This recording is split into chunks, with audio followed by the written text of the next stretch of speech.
Bom dia, esse é o nosso podcast, você pode aqui acessar pelo nosso Facebook. Seja muito bem-vindo a uma palavra de bênção de Deus para o seu coração.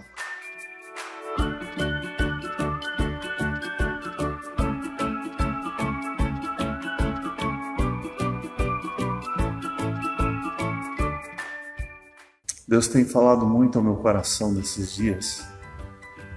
Um dos textos que a gente mais lê normalmente na igreja, conversa com os irmãos, que é o Salmo 23.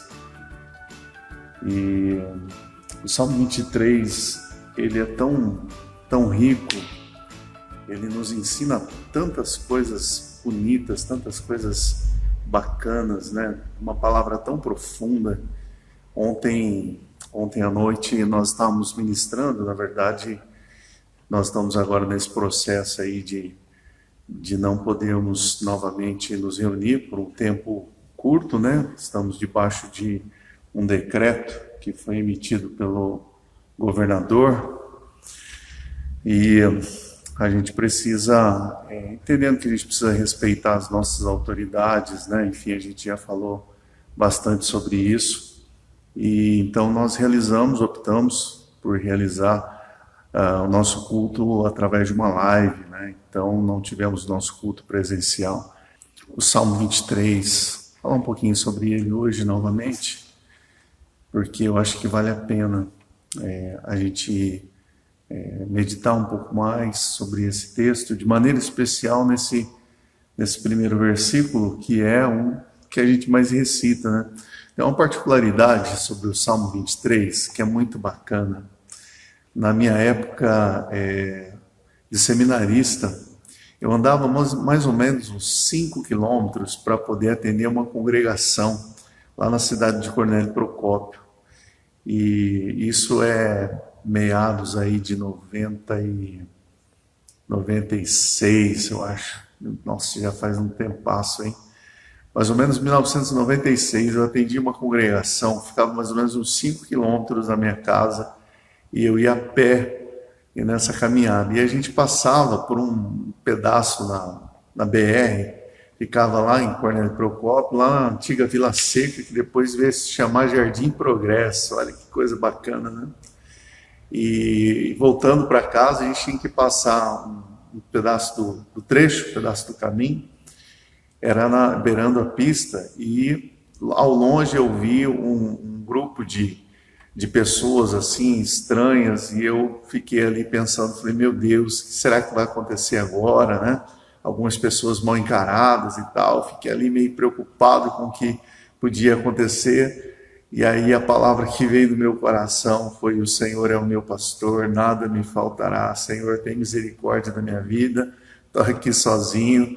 E as únicas palavras que eu podia lembrar naquela hora eram o Salmo 23, o Senhor é meu pastor, nada me faltará, no sentido de que naquele momento eu precisava do resguardo do Senhor, né, a meu favor, de ter Deus ali comigo, segurando a minha mão e provendo o recurso que eu precisava.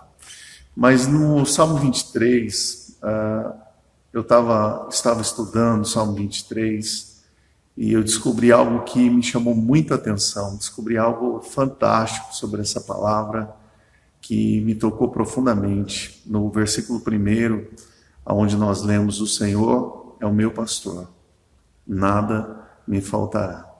Na verdade, a tradução do texto, ele pode seduzir a gente a uma expectativa equivocada. Qual seria ela? A ideia de que nada vai me faltar. E essa ideia do nada vai me faltar cria às vezes uma expectativa de que, porque eu confio no Senhor, porque eu busco ao Senhor e tenho Ele como meu pastor, eu vou ter tudo que eu preciso, ou eu vou ter tudo que eu quero. E aí a gente acaba incorrendo num problema sério, que é criar expectativas que Deus, na verdade, não está dizendo que vai suprir. Deus não está dizendo que vai fazer tudo aquilo que eu quero ou tudo aquilo que eu preciso.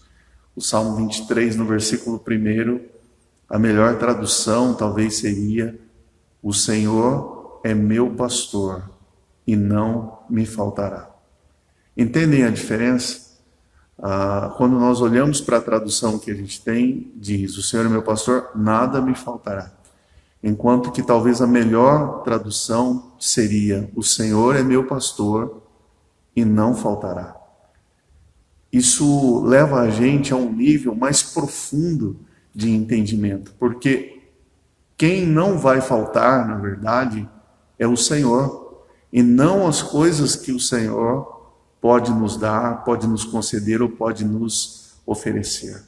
E isso leva a gente a um nível de comunhão, a um nível de entendimento e um nível de expectativa muito mais profundo, porque tira os nossos olhos das mãos de Deus, das mãos abençoadoras de Deus, e nos leva, na verdade, a um nível mais profundo de comunhão com Deus, na certeza de que, independentemente da circunstância que nós estamos passando, que nós estamos enfrentando, nós temos um Senhor que não nos faltará.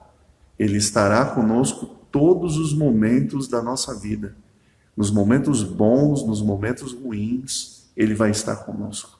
Quando o apóstolo Paulo diz, lá em Filipenses 4,13, né, tudo posso naquele que me fortalece, nós estamos diante de alguém que aprendeu a confiar no Senhor, alguém que aprendeu a depender do Senhor, alguém que aprendeu a andar com Deus. E isso é muito mais profundo, porque a expectativa do apóstolo Paulo, quando ele diz, quando ele fala sobre tudo posso naquele que me fortalece, ele não está falando de algo como às vezes a gente tem a ideia, né, de que vou ter tudo que eu quero, vou ter tudo que eu preciso. Não, ele vai dizer que ele pode passar por todas as circunstâncias, porque ele aprendeu a viver feliz.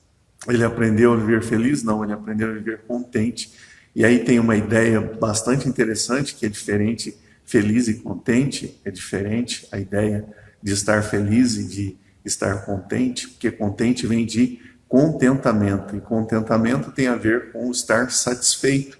E quando você está satisfeito, você não está necessariamente feliz, mas você está em paz, você está tranquilo. E eu acho que essa é uma grande descoberta de quando você aprende a caminhar com Deus por causa dele, por viver com Ele, por desfrutar da comunhão com Ele. Nós estamos falando de uma experiência retratada na vida do salmista. No caso desse salmo é atribuído a Davi, e a gente olhando para o histórico de Davi, as batalhas que ele teve, as dificuldades pelas quais ele passou, e quando nós olhamos para o Salmo 23 na perspectiva de Davi, um homem que aprendeu a guerrear, um homem que aprendeu a batalhar, mas um homem que aprendeu a ser homem, cuidando das ovelhas do seu pai. Ou seja, quando ele fala de Deus como pastor, ele na verdade fala de uma experiência muito pessoal, de alguém que sabe o que significa ser pastor, no sentido de cuidar de ovelhas indefesas. A maior defesa que uma ovelha tem é o cuidado do seu pastor. As ovelhas, como animais, são animais indefesos, que estão perdidos diante dos ferozes predadores, mas quando ela tem um pastor que cuida delas, ela sabe que está segura, e é sobre isso que o Salmo 23 fala. A grande figura do Salmo 23 é o pastor. E todas as coisas que acontecem no Salmo 23 é por causa do pastor. Não é por causa das mãos do pastor, por causa das bênçãos do pastor, mas é por causa do próprio pastor na vida daquele que chama Deus de meu pastor. O Senhor é o meu pastor, nada me faltará.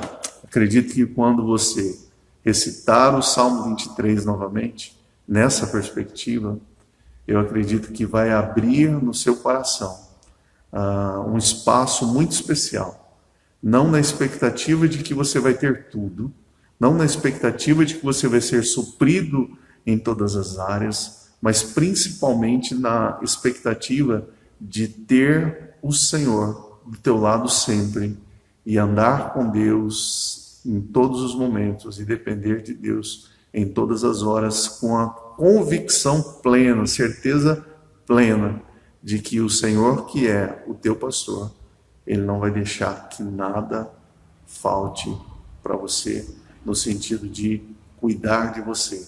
E a presença dEle, que é tão real, a presença dEle, que é tão maravilhosa, é o grande presente e a maior de todas as bênçãos que eu e você podemos ter.